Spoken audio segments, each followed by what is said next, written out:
Hey guys, Attorney Walter Hnot here. Now I got to go through something that has been it's been angering me for a while. And that's how they calculate this cost of living adjustment. And the thing is, when they calculate it, it's obviously significantly lower than the reality of what we actually face. They don't take into account many of the things that we actually have to purchase to make everything work. And as a result of that, we see this little increase, right? This little cost of living adjustment, but it's not enough for us to buy those things that we traditionally buy going into the next year. And that's the whole point of it. It's supposed to cover those things that we traditionally buy going into the next year with enough money, because those things became more expensive as a result of a failed government. The government fails every time that there's significant inflation.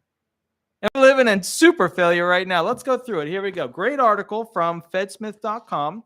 The article title is 2024 COLA, 2022 inflation 6.5%. COLA was 8.7%. Average raise was 4.6%. Let's go through this real quick. This is by Ralph R. Smith, January 12th, 2023. It was basically done yesterday. All right, 2022 inflation was the highest we have seen in the United States in about 40 years, which led to the highest COLA in 2023 for federal retirees in as many years. What they're saying is Jimmy Carter era, that's the real winner. Jimmy Carter, best inflation. If he was selling inflation at a hot dog stand, best you've ever seen. Let's keep rolling. All right. So next thing you need to know is this. We get over to the highest COLAs in 40 years. For 2023, the COLA payments started this month. We're up to 8.7%. That was the highest COLA amount since 1981. Very good. Very good. Biden said he was going to achieve some unique things. Here we go. All right. So basically 8.7%. That was highest COLA amount since 1981. Now, no doubt the 2024 COLA will be less than the 2023's 8.7% COLA as the Federal Reserve continues to raise interest rates in an attempt to reduce the historic increase in inflation rates. All right, let me explain what's going on here. They are massively raising the cost to borrow money, right? So the cost is how much you have to pay back for borrowing a certain amount. Everybody thinks of it as a rate because it's a percentage. You pay back a percentage. The more of that percentage you got to pay back every month, every year, however you make your payment, the more you don't want to go ahead and borrow money. Because if you got to pay back more money, then you're less inclined to borrow the money. Okay. The year before, in 2022, the annual COLA increase was 5.9%. Remember that? 5.9. Then we went to the 8.7. At the time, that was the highest increase since July of 1982. But Biden did us one better. Now, remember, it's not just Biden. I make jokes about it because he's the one in charge. Some people get very upset about that as they then turn on CNN, MSNBC, and make fun of the other guy who's not even in office anymore. All day, all night. Cool. Everybody on board? Got it. So there was a different COLA system used at that time. In 1982, this is the important part, the COLA was 7.4% for those with an eye on history. President Carter left office in 1981. The largest COLA was in 1980 when he was still in office. In that year, the COLA hit, remember, 5.9 last year, 8.7, here we go, the highest it's ever hit, the Jimmy Carterist Carter it's ever been, was 14.3%. It's a little less than double what it is right now. Think about that. Just imagine that. You can't afford food right now. Imagine if it was a little less than double how bad it is right now. Just, play that around, okay? Previously, the highest COLA in recent years was in 2009 when it was 5.8%, okay? The second highest reading was 4.1% in 2005. The 2023 COLA of 8.7% now occupies the number one position for the highest COLA in recent memory. Now, look, we got all this COVID stuff going on, okay? So we understand that it's going to be a rocky road. Shouldn't be this rocky, but we understand it's going to be a rocky road. We understand that they were going for this soft landing. And they keep talking about a soft landing. But I don't know if you guys have realized the plane landed. It crashed. A wing's over there. A wing's over there. The little tail is wagging in the wind. All right, let's keep going. So here's the thing. The reality is that the 2024 COLA payments will not be anywhere near the 8.7% range. I would agree, except for the anywhere near part. I think they're going to be less, but not a whole lot less. This article, fedsmith.com, thinks they're going to be a lot less. Core inflation going up. The most widely cited inflation category was up 6.5% year over year. Okay. This is a decline from an inflation rate of 7.1% in the previous month. This is the figure readers will see in most news reports. Okay. So that's one of the important things that they use. They use these core identifying figures, these percentages to define, where's this whole thing going? The rate of core goods inflation is up 5.7% in 1 year. This is the index for all items less food and energy. Once again, less the food and the energy. It went up 0.3% in December, following a 0.2 increase in November. Now, I just want to make something clear here. I want to take a moment to explain something. We have had entire years of inflation that equated to 0.2%, that equated to 0.3%. And I get it. We're coming down from this COVID thing. I get it. But there's none of you that can truly believe. I mean, there's always some people, but there's very few of you, extremely few of you. And it would surprise me if there were any of you who truly believe the economy is being handled properly right now. There's been an increase in the supply of many products, and the demand for these products has subsided in recent months. This has reduced the inflation rate for some items. The core inflation index is still high due to a hot jobs market and rising labor costs. Businesses are increasing wages in an attempt to attract more job applicants and to keep current employees on the job. That statement was true. It was true until about a month ago, even though this article was prepared yesterday. And let me explain why.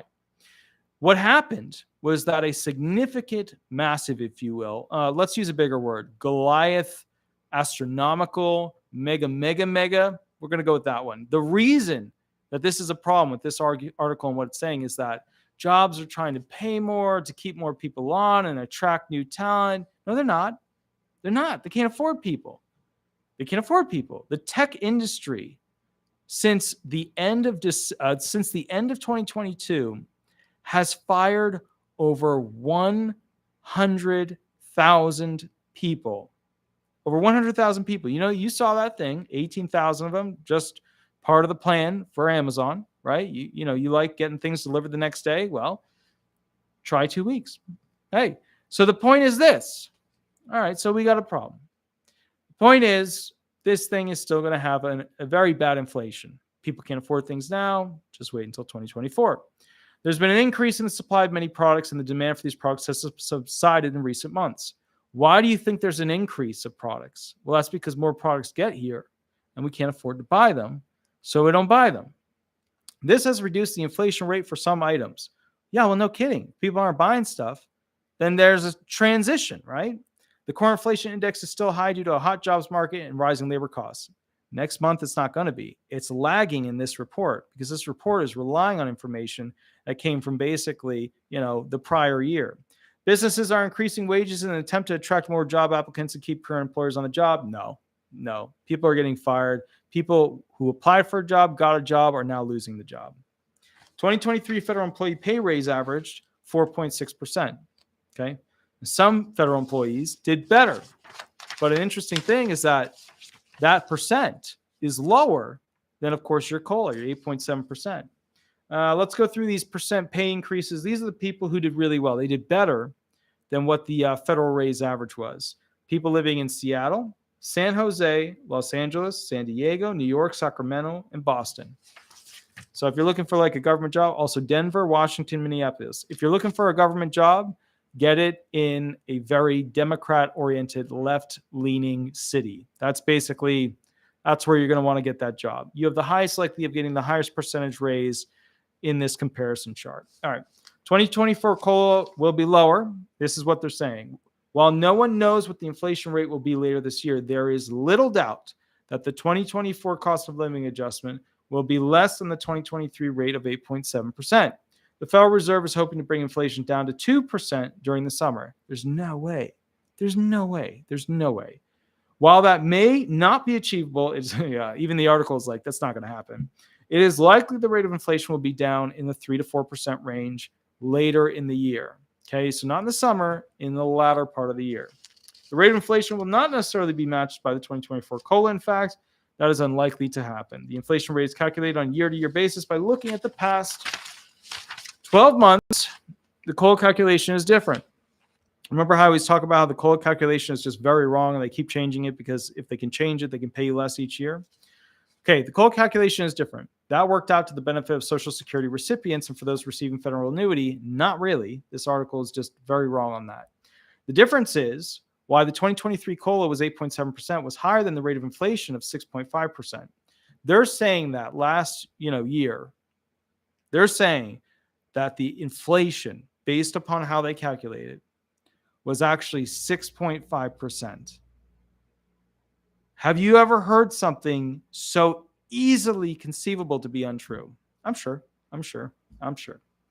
So here's how the COLA calculation works, right? Consumer Price Index, CPI-W. The readings are taken from the third quarter, July to September. It's always July to September. You would think the whole year, but no, they don't do that. Of the current year, right? These data options are compared to the average CPI-W reading from the third quarter of the previous year. So you take those months, July through September, you compare it to the previous year. The average reading from the third quarter of the current year, 2023, is compared to the figure from the third quarter of 2022. If the average CPI-W reading goes up in 2023, right, as a comparison against 2022, then the difference rounded to the nearest 0.1% is what beneficiaries will receive as an increase in 2024. If the figure is lower, indicating deflation, no adjustment is made because the government ain't going to take money from you, but I'm surprised they wouldn't do this. But I mean, they would have, pitchforks and all that kind of stuff out there. That happened several times under the Obama administration. Okay, because it now appears likely inflation will go down during the year when the COLA is actually calculated. Inflation will be lower later in the year than it will be earlier in the year. That worked out well for retirees who started to receive a significant increase in their checks in January 2023. It is highly unlikely to be repeated again next year. While it is too early to know what will happen with the calculation as complex as the annual COLA, this far in advance, a projection of about, this is what they're saying in this article, 3% seems reasonable. So 5.9%, 8.7%, massive drop to 3%. Guys, you let me know what you think. There's another notification here. According to one projection, employers in the U.S. plan to raise salaries an average of 4.6% in 2023, up from an average of 4.2% in 2022. I doubt that. If they're doing that, it's because they just fired a bunch of people and they're just giving those people that are left basically a raise. Major companies are struggling. Smaller companies are dying. 3%, I think, is totally unrealistic. I think somewhere between 4 and 5.5, maybe 4 and 6% is more realistic. I do not see them having good control. I do not see basically this thing going as quickly as they would hope. I think things will slow down, but I think it'll be October, November by the time they really do slow down. And the problem inherent with this, that the reason why it's on this disability channel is that you guys buy food. And when you buy food, if you spend $100 and now it's $110, $120, $130, $140, $150, every year you keep getting ripped off because you can't afford the new things on the benefits you're receiving because the benefits you're receiving are not calculated properly to get you farther down the road. The best way I could put it is this. People are going to be going from, I could potentially live in this lifestyle to a lower and lower and lower lifestyle. It's weird. The richest country on the world, on earth, is essentially very, very quickly. I mean, when you think about it, it's quite quickly taking people who have the potential, right? Geography is the magic here, right? Where you're born defines how successful you'll be in life. That's the truth. Okay. I'm sure there'll be somebody in the comments who's like, well, I know somebody born in Haiti that did very well for themselves. Okay, George, we got it. We got it, bro. Thanks. But the point is, and this is incredibly important, the richest country in the world should be increasing the standard of living, not the national debt. How did we get to the point where if we don't raise the national debt, everything fails? And if we do raise the national debt, everything fails.